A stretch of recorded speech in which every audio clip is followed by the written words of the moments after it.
Olá, pessoal, tudo bem? Sejam todos bem-vindos, sejam todas muito bem-vindas ao que eu posso dizer, o nosso mini curso sobre Visual Law.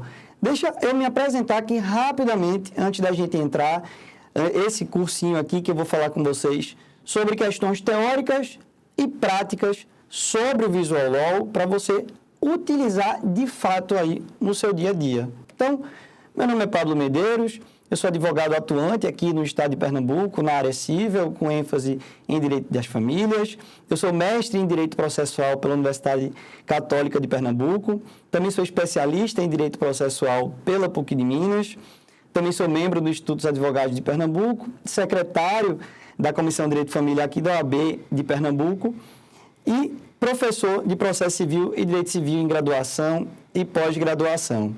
Pois bem, então, sem mais delongas, vamos conversar um pouco sobre o que seria o Visual Law e fazer uma distinção necessária entre Legal Design e Visual Law.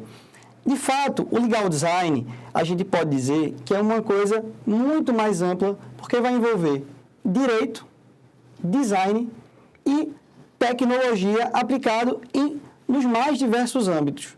E o Visual Law é, na verdade, um braço, uma extensão do Legal Design voltada ao uso de ferramentas visuais no âmbito do direito. Então, como eu sempre vou fazer aqui com vocês, vou dar uma lidinha e volto comentando os pontos principais. Então, Visual Law é o nome que se dá ao uso de elementos visuais para explicar conceitos do direito. Esses elementos podem ser imagens, diagramas, fluxogramas, infográficos, tabelas e outros recursos visuais que você possa utilizar, seja aí nas suas petições, seja nos seus contratos e não só voltado também ao advogado, mas também ao Poder Judiciário.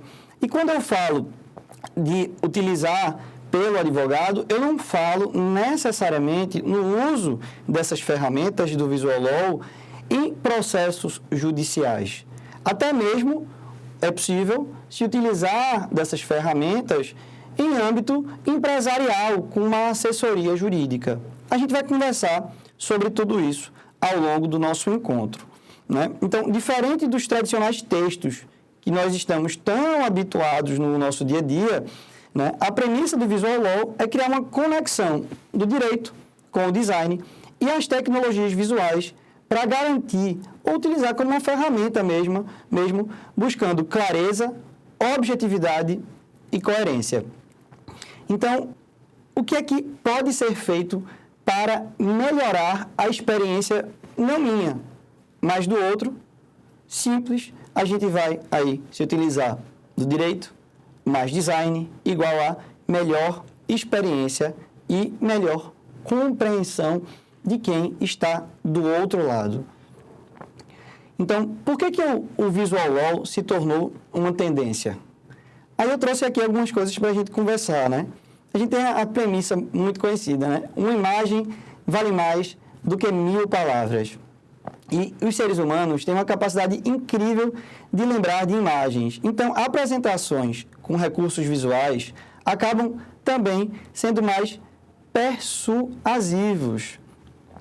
O que eu gosto de conversar é o seguinte, a gente vai conversar um pouco mais sobre isso ainda, é que ao invés da gente simplesmente apresentar textos na nossa petição, nós podemos, em conjunto, né, associando os textos, ou associar os textos a imagens para buscar simplificar a experiência de quem está lendo. Eu gosto de dizer, principalmente aqui, né, na minha área, direito de família, ou em sucessões, ou relacionado a direito imobiliário, ou, enfim, questões relacionadas à compra e venda de imóveis, é aquela coisa. Às vezes a gente está falando de reiteradas vendas. Então, fulano comprou um imóvel e acabou não registrando e passou para B, B veio a falecer, passou para C, C passou para D. Quando a gente está falando isso na petição, muitas vezes nós vamos falando do quê? Os nomes das pessoas, vinculando os documentos, e criando a narrativa. A ideia daqui é que, em conjunto a isso, você possa, eventualmente, se utilizar de um recurso gráfico mostrando essa sucessão. Então, olha, aqui, né, uma arte mostrando a aquisição do bem por A, em que ano se deu a venda, né, a alienação para B, depois como foi que C entrou nessa relação e D também acabou entrando nessa relação. A ideia, novamente, é buscar simplificar a compreensão daquela situação que, no primeiro momento, possa ser complexa e difícil compreensão, né? Às vezes a gente tem lá fatos mais complexos, quando a gente fala em uma indenização por dano moral, uma ação simples de indenização por dano moral, será que é necessário? Não necessariamente. Mas e nessas relações complexas, em que há diversos e diversos fatos, em diversos momentos distintos, né? Às vezes até quando a gente está com o cliente no escritório, atendendo ele, às vezes até nós achamos, às vezes, aquela situação complexa. Então, a gente diz, olha, calma, me explica de novo essa situação, né? Para que eu consiga entender. É mais ou menos assim? É. Então, o Visual Law vem buscar essa simplificação. E outra coisa que eu digo também é que quando nós facilitamos a compreensão do outro, lá, por exemplo, do magistrado em um processo judicial, nós estamos também facilitando o nosso trabalho. Porque, como nós conhecemos a rotina forense, quanto mais complexa for uma relação jurídica de ser levada a um processo judicial para análise do Poder Judiciário, muitas vezes isso pode acabar fazendo com que o processo judicial demore mais tempo, né? Não uma, não duas vezes, já tive a oportunidade de dizer assim, o magistrado dizer, olha, vamos fazer um despacho saneador, porque eu não estou compreendendo aqui direito a relação dos fatos com o processo em si, o que é importante, o que não é. Então, os recursos de Visual Law, eles podem facilitar essa compreensão. E aqui eu estou falando para o magistrado, né? Mas a gente também pode aplicar isso, de novo, a um cliente em um contrato. A gente pode facilitar essa relação para o cidadão, para que ele também, o cidadão, né, o jurisdicionado, consiga compreender, de fato, o que está lá no nosso documento legal, tá? Então, na hora de fazer uma petição, é muito interessante. Na hora de fazer apresentações, né, os recursos visuais, eles realmente são mais persuasivos, a gente pode aí se utilizar como uma ferramenta de persuasão também, e textos, como eu coloquei aqui, com imagens, acabam prendendo mais a atenção. A gente está na prática tão do dia a dia de tantos textos, que uma imagem que surge ali pode acabar gerando o quê? Uma afeição maior com aquele documento, prender a atenção e fazer com que a pessoa acabe ali entrando e compreendendo melhor a celeuma, o litígio, né? E como eu coloquei aqui no final, uma linguagem simples, que é a imagem, e acessível a todos. Então, não somente acessível para nós, que já temos no dia a dia o uso de palavras, técnicas, jargões jurídicos, mas fazer com que aquela outra pessoa, o cliente também diga, doutor, doutora, agora eu entendi, né? Eu não tinha entendido esses termos técnicos, mas agora faz sentido para mim, né? Então, antes de entrar aqui nas consequências do Visual Law, deixa eu fazer o seguinte, eu vou fazer uma mini pausa e você já começa a entrar nas consequências do Visual Law já, nesse nosso próximo bloco.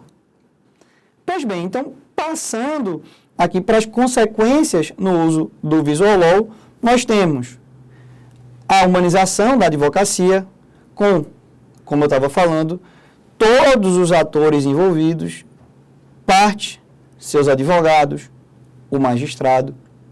Se a gente falar no âmbito extrajudicial, a gente pode falar aí no âmbito de cartório, a gente também pode falar nisso, né? E nos mais diversos âmbitos.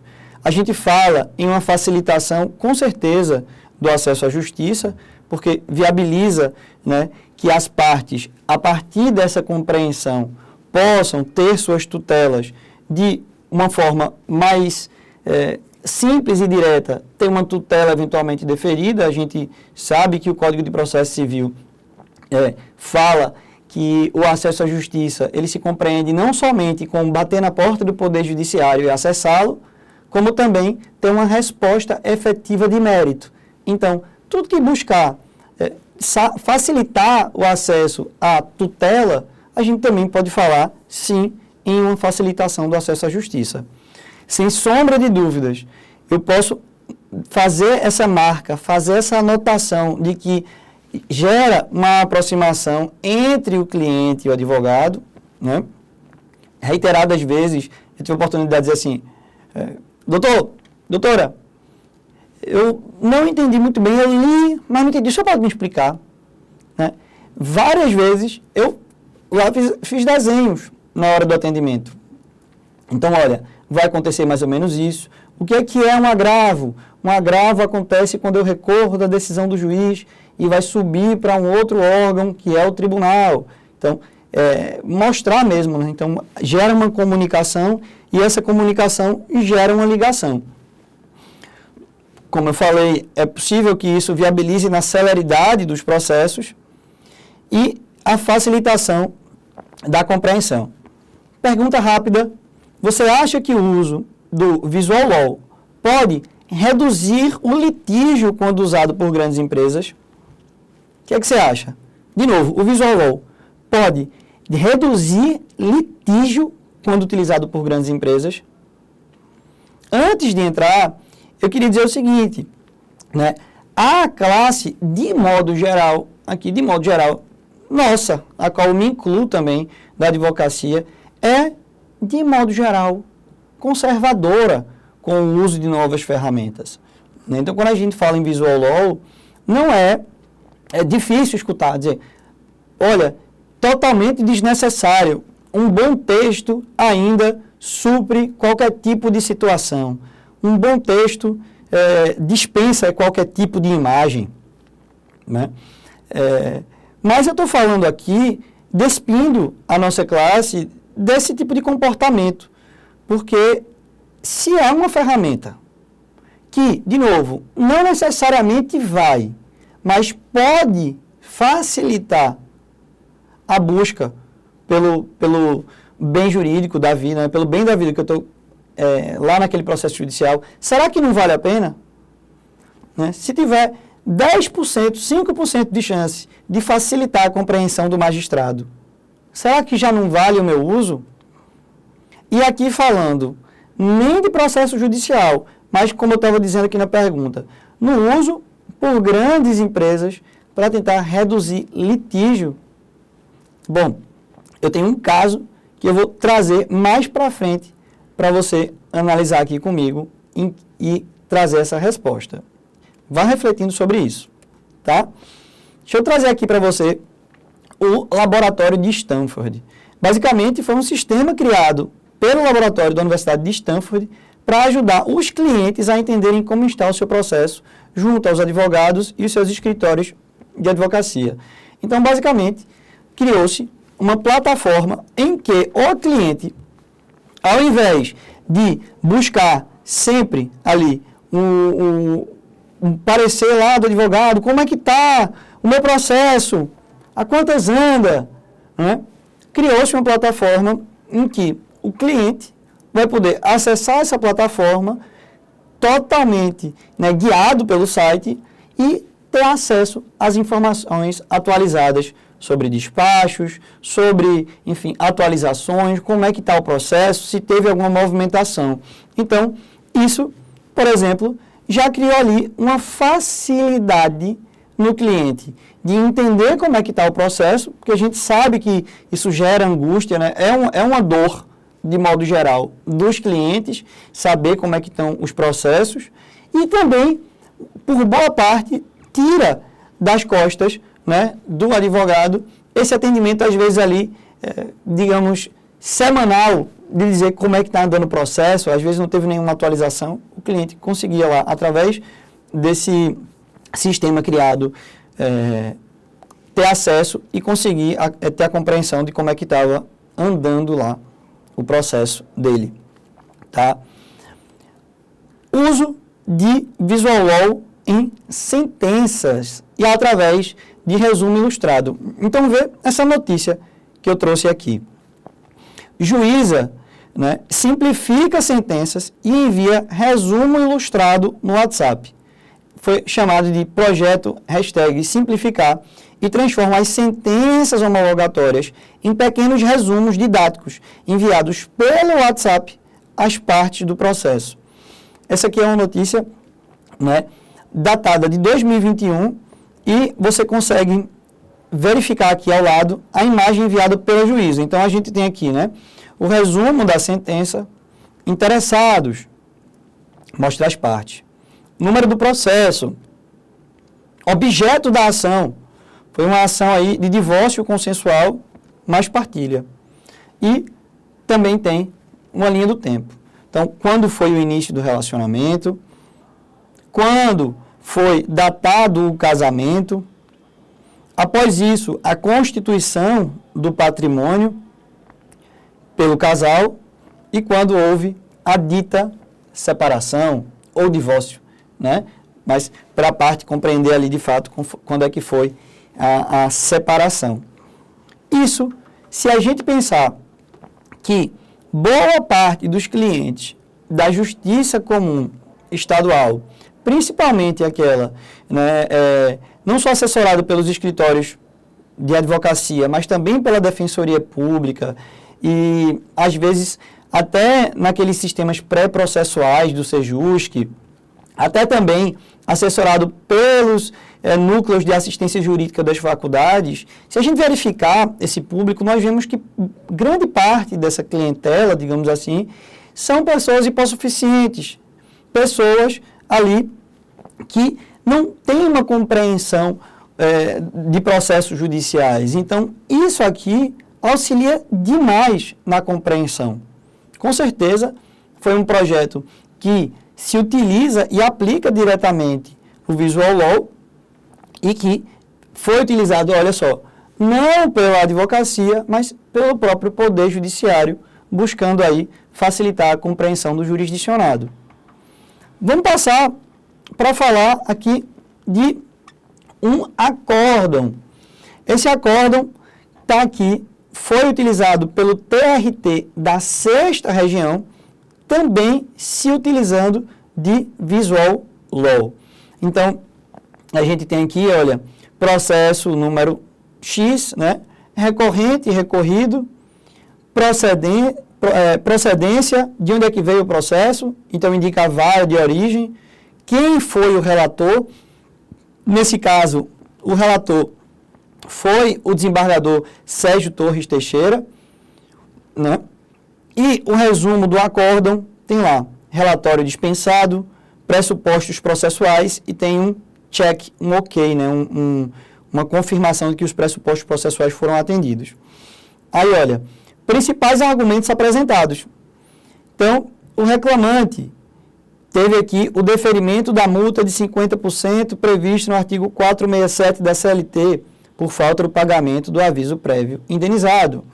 Reclamado teve o indeferimento da multa de 50% previsto no 467 da CLT, né, pelo fato de as verbas rescisórias já estarem quitadas. Veio a sentença do juízo da 8ª Vara do Trabalho de Recife e houve também aí o indeferimento da multa dos 50% previsto no 467 da CLT. Então, tem uma setinha indicando o acórdão e nós vemos o seguinte: primeira turma do Tribunal Regional do Trabalho da 6ª Região, através do desembargador Sérgio Torres Teixeira, e ele disse o quê? Preste atenção aqui, defiro, entre, né, aí, parênteses, dizendo, concedo. Isso, uma simplificação do termo jurídico para a compreensão da parte. Aí, pagamento da multa prevista no artigo 467 da CLT, a incidir sobre o aviso prévio indenizado. Declaro a natureza indenizatória da parcela deferida. E acrescento aumento do valor condenatório em R$1.000 e custas aumentadas em R$20. Então, aqui tudo simplificado para que, óbvio, não somente não só o advogado possa fazer a compreensão, mas também o seu cliente. Isso é interessante aí para, né, as partes envolvidas. Vou até ler aqui com vocês esse textinho que eu coloquei aqui de lado. Veja, para tornar a comunicação jurídica mais acessível para os cidadãos, em sintonia com a promoção de acessibilidade e a transparência, a Justiça do Trabalho iniciou a adesão ao chamado Visual Law, ou Legal Design. Em Pernambuco, o TRT acompanha a tendência de ampliação da utilização de novas ferramentas audiovisuais para facilitar a comunicação e já utilizou a ferramenta que utiliza recursos visuais, como infográficos, fluxogramas, vídeos e ícones em um dos seus processos. O desembargador do TRT da 6ª Região, desembargador Sérgio Torres Teixeira, que, registre-se, né, foi meu professor lá no PPGD da Unicap, no mestrado, e também a minha amiga, a professora Paloma Mendes Saldanha, pesquisadora, né, do Grupo Logos, fizeram essa elaboração do acórdão em conjunto, né? Foi uma iniciativa que trouxe esse projeto piloto. No julgamento de um recurso de alguns processos, perceba, foi incluído um resumo na forma de esquema gráfico, juntamente com o acórdão publicado. E aqui, como a gente viu, não é possível ver o texto. O acórdão, no entanto, manteve a tradicional formatação e elementos legais indispensáveis, vindo o esquema gráfico como presta atenção aqui, ó, como um adicional. É isso que eu tenho falado. O Visual Law, ele pode ser utilizado aí como um adicional. Não é que você vai trocar uma petição escrita por uma imagem, por um fluxograma, né? Então, faz o endereçamento ao juízo, qualifica as partes e coloca uma imagem. Dos fatos, uma imagem. Do direito, uma imagem. Dos pedidos, uma imagem. Não é isso. Você mantém a parte escrita com os elementos essenciais, mas adiciona elementos gráficos que possam vir a facilitar a compreensão daquilo que está sendo dito, né? Bom, trazendo aqui um pouco de norma para a gente analisar, até o CNJ já aderiu e determinou aí a adesão do Poder Judiciário ao Visual Law. Pois é, veja só, foi a resolução 347 de 2020 que cita o Visual Law como essencial para tornar os documentos jurídicos mais claros, usuais e acessíveis. A gente tem aqui o artigo 32, né, da dita resolução 347 de 20 e diz: compete aos órgãos do Poder Judiciário elaborar o plano estratégico de comunicação para implementação dos ditames desta resolução, que assegure, além do que já foi disposto na Resolução 85 de 2009, os seguintes objetivos. Aqui está no parágrafo único a regra que a gente quer trazer.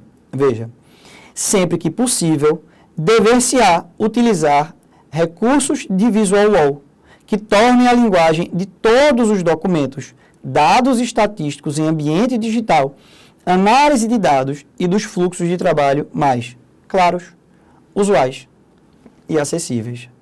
Então, se você pensar, mas o Poder Judiciário é refratário em relação a esse tipo de situação, é refratário a esse tipo de modernização, é descartável. Eu vou te dizer que não, que essa tendência já foi regulamentada pelo CNJ.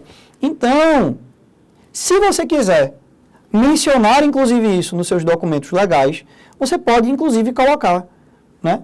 Fazer a menção aqui, excelência, conforme já previsto na Resolução 347 de 20 do CNJ, que diz, né, que os documentos, sempre que possível, se utilizarão de ferramentas do Visual Law, né? Aplica-se aqui a este caso, vejamos a elaboração de fluxogramas ou de imagens que possam facilitar a compreensão deste juízo sobre o litígio que envolve aqui as partes neste processo. Você já pode fazer a menção a essa resolução nos seus documentos legais, certo? Pois bem, e agora sim, fiz uma certa pausa, não foi? Entre o que a gente estava vendo antes. A minha pergunta, não sei se você lembra, foi: você acha que o uso de Visual Law pode reduzir o litígio quando usado por grandes empresas? A resposta voltou aqui um pouco mais para frente, que é o case ou o caso Mercado Livre. Mercado Livre, que é uma plataforma de compra e venda de produtos, né, online. E veja só, vou trazer aqui uns pontos principais. São vários os cases de sucesso de Visual Law no Brasil. O Mercado Livre, para falar de um deles, por exemplo, criou uma série de vídeos para se aproximar do consumidor e evitar novos processos judiciais, incentivando uma negociação amigável. O que acontece, minha gente? Preste atenção aqui. Muito simples.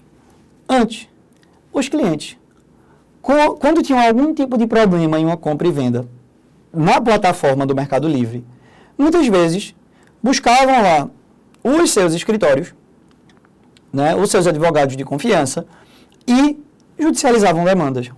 Judicializava. Não consegui, judicializei. Só que existiam já ferramentas no próprio site que viabilizariam aquela solução de forma administrativa, de forma amigável. Como o site, como a plataforma do Mercado Livre era pouco amigável, não tinha um visual simplificado para as partes e até mesmo para os colegas advogados, não se conseguia essa resolução e a judicialização com o Mercado Livre foi lá em cima. Então, dá uma olhada o que aconteceu. Eles se utilizaram de ferramentas de Visual Law para explicar como é que poderia ser realizada uma reclamação no site. Reclamação, né, feita no site.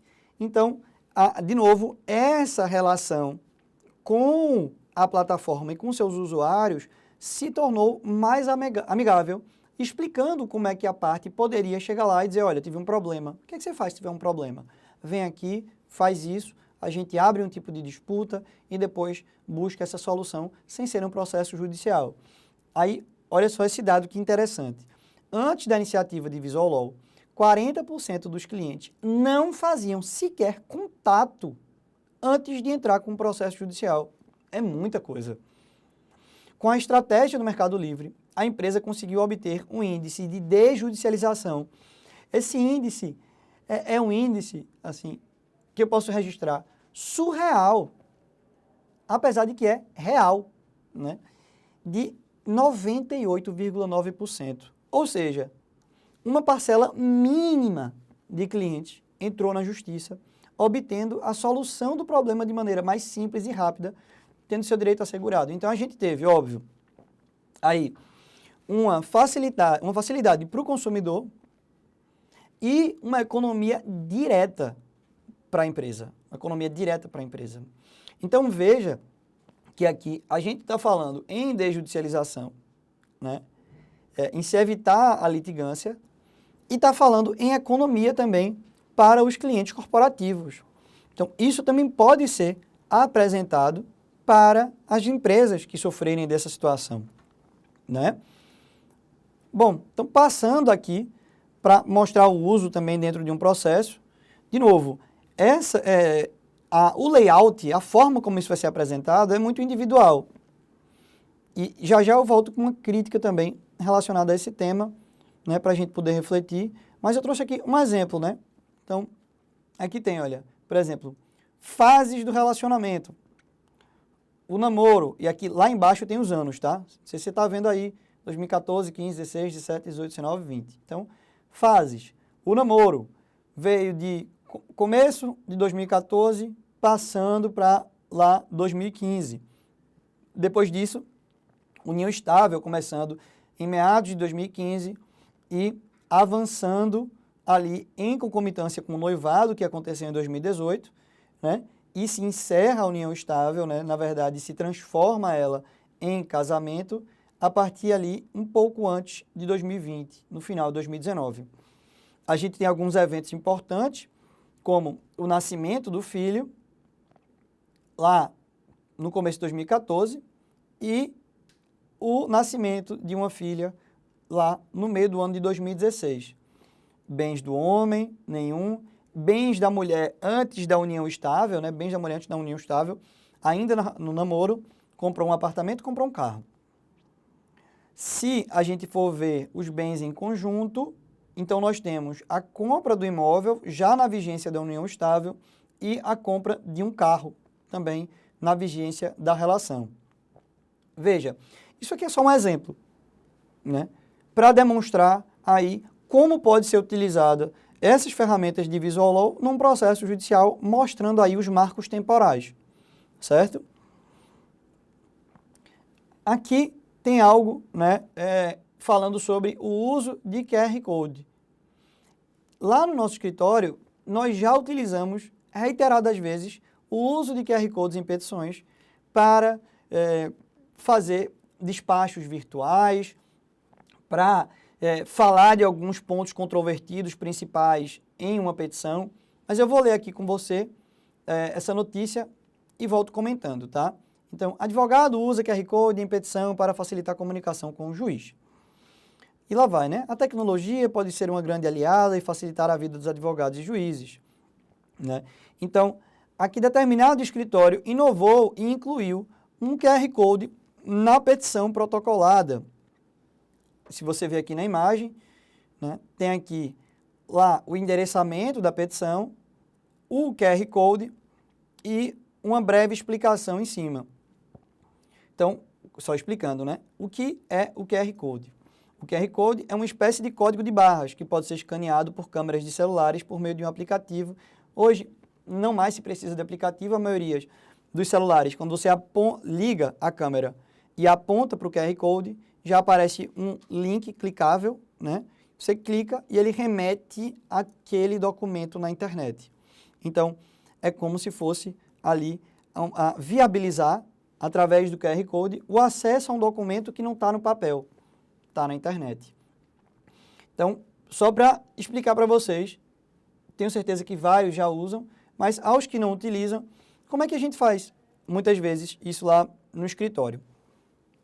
Veja, há necessidade de realizar um despacho virtual, um despacho, né? Reiteradas vezes, quando a gente vai fazer esse despacho, às vezes presencial, o juiz diz, doutor, o senhor já peticionou isso? Ok, eu vou ver, né? Não necessariamente a gente consegue ali explicar da melhor forma, às vezes, num despacho presencial, por alguma coisa que aconteceu. Óbvio, nenhum, como eu tenho falado, nenhum dispensa o outro. Então, vai lá, vai no balcão, fala com o magistrado para elucidar, fala com o magistrado para elucidar um ponto controvertido, a necessidade ali, eventualmente, de uma tutela de urgência, né? Uma tutela provisória, vai lá. Só que, veja que interessante, como, né, eu sugiro. Às vezes tem lá uma petição que precisou ficar um pouco mais longa. Então, tem uma petição longa, sei lá, 15, 20, 25 páginas. Eu sempre pergunto, já perguntei para alguns colegas magistrados, para alguns colegas assessores, servidores, né? Diz assim, olha, você acessaria esse vídeo através do QR Code? E a fala que eu obtive de vários deles foi, olha, Pablo, se o processo tiver um complexo, eu não dispensaria não, né? Eu não dispensaria. Não pode ser um vídeo longo. Então, apesar disso também não ter nenhuma normativa, eu sempre digo, né? Escolhe lá 2, 3 pontos controvertidos, faz o vídeo ficar 2, 3, 4 minutos, não passar dos 5 minutos, sempre que possível, porque aí você gera um ganho de tempo também ali, né? Para quem está lendo, para o servidor, para o assessor e para o magistrado. Então, ao invés de ler 15 páginas de elementos diversos controvertidos, tem lá uma petição, um vídeo chamando a atenção para os principais, né? De novo, o que o Visual Law permite é o uso de uma ferramenta a mais. Várias vezes assim, Pablo, mas será que o servidor lê? Será que o servidor vê teu vídeo? E é o que eu sempre digo. Não sei.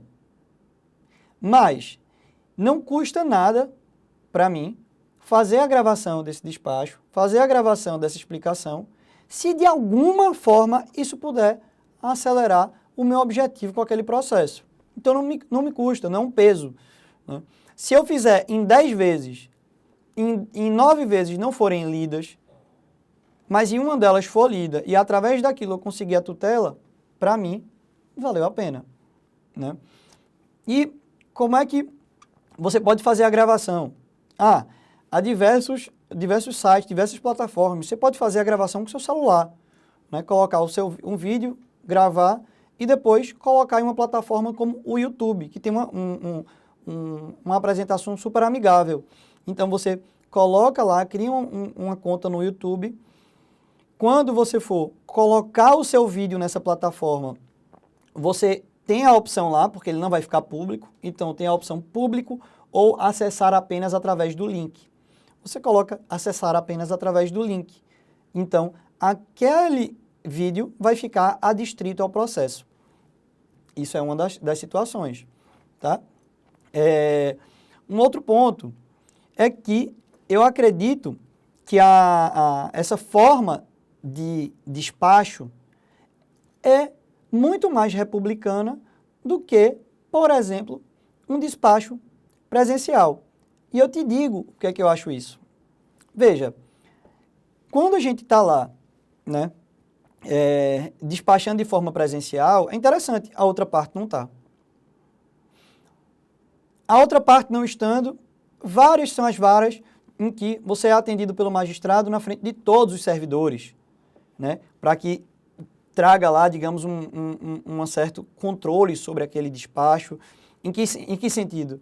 De dizer que você está falando de uma coisa que poderia ser ouvida por qualquer um.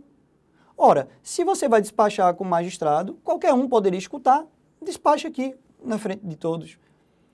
Quando nós fazemos isso através de um vídeo, eu digo isso na introdução, o grande diferencial do despacho através de vídeo é que ele fica acessível por todas as partes. Então, a outra parte também vai acessar o vídeo que eu fiz e também vai ver, né? Isso só reitera, corrobora a probidade daquilo que está sendo dito. Então, compõe também a petição, tá? Pois bem, então, dando andamento, até antes de dar andamento, eu queria dizer o seguinte, que eu também faço uso desse vídeo, né? Então, a gente coloca no YouTube como é que gera o QR Code. Vamos lá, grava no celular, grava no computador, coloca no YouTube, marca como apenas através do link e tem vários sites que geram QR Code. Então, se você colocar no buscador de preferência, como o Google, QR Code, gerar QR Code, né? Criar QR Code, vai levar lá até um site, você coloca o link e ele vai te dar uma imagem parecida com essa daqui, que vai ser única para aquele vídeo. Então, você vai e cola na sua petição. Acabou-se, trouxe para a tua petição o uso do QR Code. Pablo, você só faz uso disso em processo judicial? Não. Nos clientes que gostam de receber propostas de honorários através de documentos mais formais, eu também faço a apresentação da proposta de honorários através de vídeo. Porque às vezes a gente está lá com um cliente no escritório e às vezes fecha lá mesmo, né? Doutora, fechado, quero, combinado, manda o contrato para mim. Em outras vezes não. Então, tá lá, manda a proposta, faça um videozinho, coloca um QR Code e apresento lá e digo, olá, seu fulano, senhora Beltrana, prazer estar aqui com os senhores, deixa eu apresentar um pouco da proposta. Quais são as perspectivas para o caso? A, B, C, D, E. Quais são os valores e por que são os valores apresentados a título de proposta de honorários? Isso está lá. Então, isso fica acessível para o cliente, para ele também compreender lá no conforto do lar dele, refletir melhor sobre o fechamento ou não daquela situação. E tive bons resultados, inclusive, né, dos clientes dizerem assim, nossa, nunca tinha recebido uma proposta como essa, adorei, vi aqui com meu esposo, com a minha esposa, com meus filhos, e olha, vamos lá, vamos fechar. Ah, Pablo, isso aí vai garantir que você vai fechar? De jeito nenhum. Também já tive várias negativas. O que eu estou querendo te trazer como reflexão é que é mais uma ferramenta. É mais uma ferramenta, tá?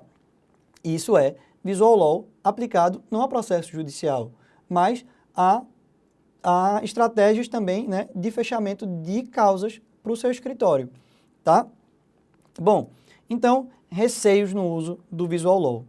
alguns acham que devemos ter uma certa cautela na hora de inserir elementos visuais nas peças, seja por tradicionalismo, seja por uma preocupação com excessos. Isso é verdade. E aí tem uma das coisas que eu mais digo no dia a dia. A coisa mais cara do cidadão, da cidadã, né, do profissional a obter, chama-se bom senso. Bom senso não se vende. E é isso que é mais caro.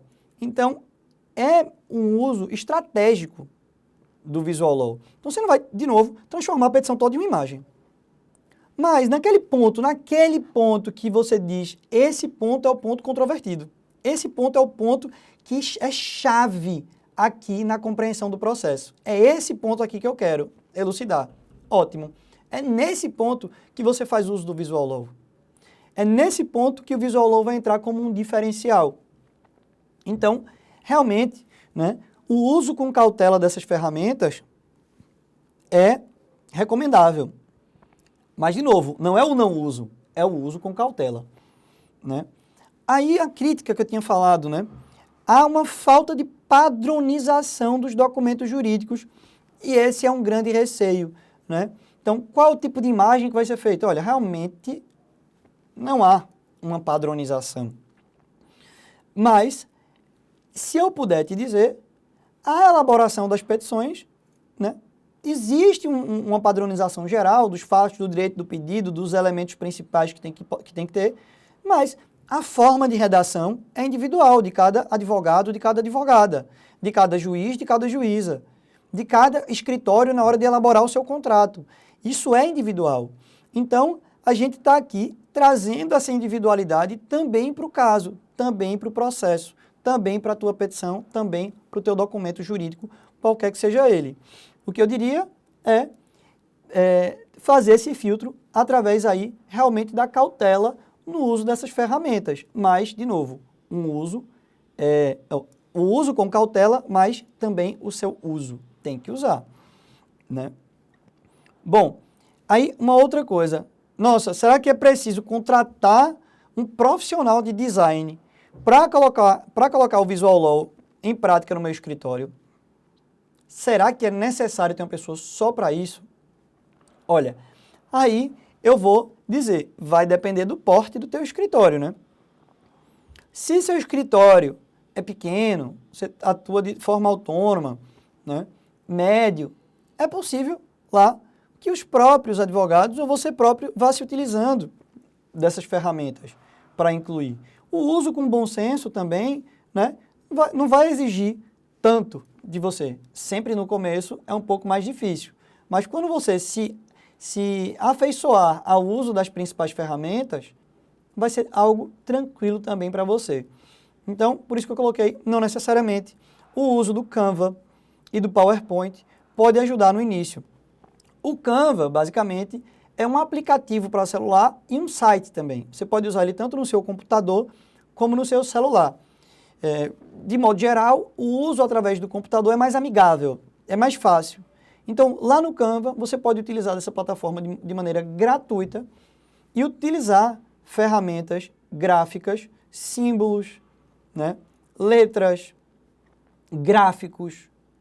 Pode criar gráfico também no PowerPoint, que todo mundo se utiliza, né, de forma mais tradicional, para usar esses elementos gráficos nas tuas petições, nos teus documentos jurídicos. Então, eu incentivo que depois você vá lá, abra, tente fazer isso um pouquinho, 1, 2 vezes, e eu tenho certeza que com o tempo você vai ver que o uso é mais amigável do que parece e é mais simples do que parece também. Então, depois acaba sendo algo, digamos assim, bastante natural, em que você já vai criar o seu raciocínio jurídico para aqueles casos ou para aqueles documentos jurídicos e já vai dizer, nossa, nesse ponto aqui, eu vou utilizar de determinada imagem, de determinado gráfico. Você já vai começar a raciocinar os seus documentos também, pensando no uso do Visual Law, tá?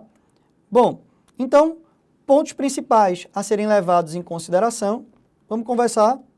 O que eu queria dizer é o Visual Law como mais uma ferramenta útil no teu dia a dia. É mais uma ferramenta. Conforme eu tinha falado, né, é muito mais confortável nós continuarmos fazendo o que fizemos ontem, antes de ontem, ano passado, mês passado. É muito mais confortável para a gente continuar redigindo as petições das mesmas formas. É verdade. Mas é uma coisa que a gente sempre brinca, né?